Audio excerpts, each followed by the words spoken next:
तो आइए बच्चों देखते हैं इस क्वेश्चन को कैसे करना है। देखिए क्या कह रहा है, body when acted upon by force of 10 kgf gets displaced by 0.5 metre. एक बॉडी है जिसके ऊपर 10 kgf का फोर्स लगता है तो 0.5 मीटर क्या हो जाती है, डिस्प्लेस्ड हो जाती है।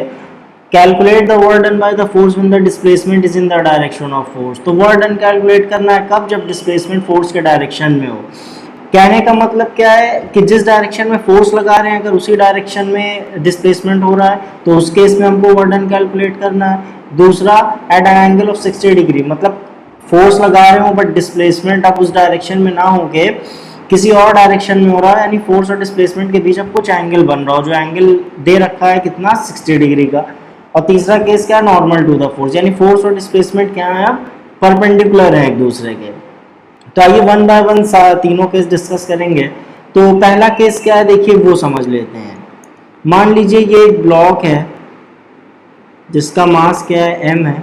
इसके ऊपर हम क्या करते हैं, एक फोर्स लगाते हैं इस तरह से, और फोर्स लगाते हैं कितना डिस्प्लेस्ड हो जाता है, मान लीजिए s मीटर डिस्प्लेस्ड हो जा रहा है। इसका डिस्प्लेसमेंट s दे रखा है, s मीटर डिस्प्लेस्ड हो जा रहा है। तो जब हमने फोर्स लगाया F और डिस्प्लेसमेंट हुआ फोर्स के ही डायरेक्शन में, देखिए जिस डायरेक्शन में फोर्स था उसी डायरेक्शन में डिस्प्लेसमेंट हुआ, तो इस केस में वर्क डन कैसे कैलकुलेट करते हैं, फोर्स और डिस्प्लेसमेंट का क्या ले लेते हैं, प्रोडक्ट ले लेते हैं। यानी जिस डायरेक्शन में फोर्स लगा रहे हैं अगर उसी डायरेक्शन में हमारा ब्लॉक खिसक के गया तो फोर्स और डिस्प्लेसमेंट का जो प्रोडक्ट होगा वो हमें क्या दे देगा, वर्क डन दे देगा। अब देखिए यहाँ हमें फोर्स दे रखी है, फोर्स कितनी दी है, 10 kgf। अब देखिए 10 kgf है तो उसको हम क्या कर लेंगे न्यूटन में, क्योंकि फोर्स की कई सारी यूनिट्स होती हैं उनमें से एक यूनिट kgf है, तो इसको हम क्या करेंगे न्यूटन में चेंज कर लेंगे। तो न्यूटन में चेंज करने के लिए क्या करेंगे, 9.8 से मल्टीप्लाई कर देंगे। तो 9.8 से मल्टीप्लाई कर दिया तो ये कितना हो गया, 98 न्यूटन। क्यों किया ऐसा, क्योंकि 1 kgf किसके इक्वल होता है, 9.8 न्यूटन। तो 1 kgf 9.8 न्यूटन के होता है, तो 10 kgf कितना हो जाएगा, 10 into 9.8 which is equals to 98 newton. अब डिस्प्लेसमेंट कितना दे रखा है देखिए, 0.5 मीटर। तो आइए वर्क डन कैलकुलेट कर लेते हैं, वैल्यूज लिख देते हैं, 98 इंटू 0.5 तो कितना हो जाएगा ये, 49 जूल। ये मिल गया फर्स्ट केस के लिए हमको वर्क डन। हम लोग का फर्स्ट केस क्या हो गया, सॉल्व हो गया। अब आइए देखिए सेकंड केस देखते हैं क्या कह रहा है।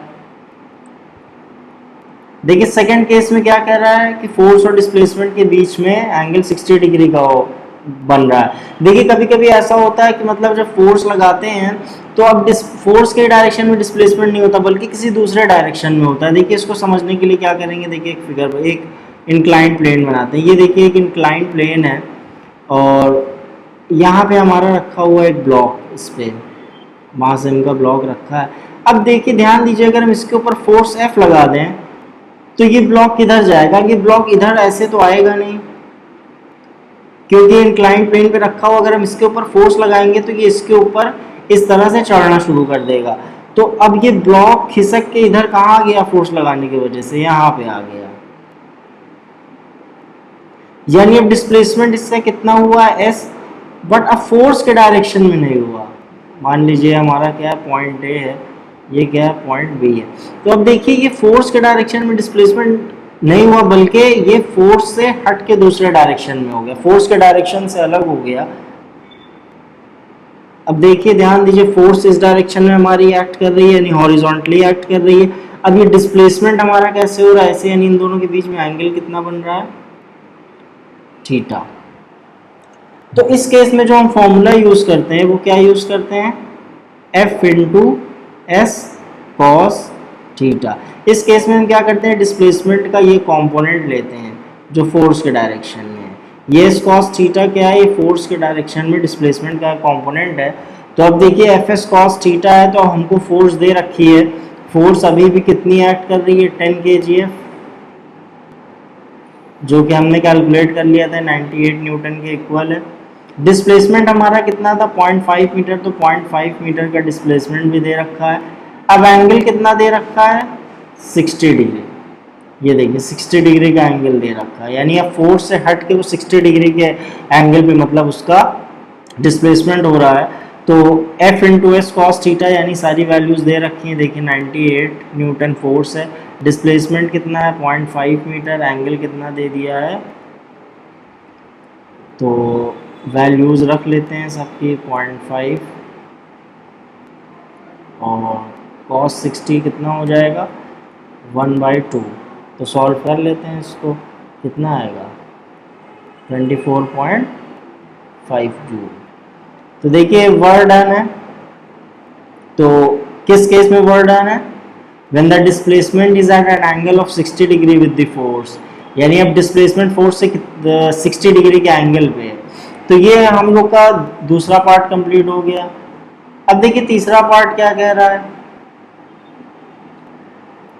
फोर्स नॉर्मल है, यानी अब इस केस में क्या है, डिस्प्लेसमेंट नॉर्मल है फोर्स के। तो जब डिस्प्लेसमेंट और फोर्स एक दूसरे के नॉर्मल होते हैं, नॉर्मल होने का मतलब फोर्स और डिस्प्लेसमेंट के बीच में एंगल कितना है 90 डिग्री। तो अब देखिए थीटा 90 डिग्री हो जाएगा, तो इस फॉर्मूले के हिसाब से क्या हो जाएगा, कॉस 90 की वैल्यू कितनी होती है 0 होती है, तो वर्क डन कितना हो जाएगा 0। यानी अगर डिस्प्लेसमेंट नॉर्मल होगा फोर्स के तो उस केस में वर्क डन हमेशा क्या आएगा 0।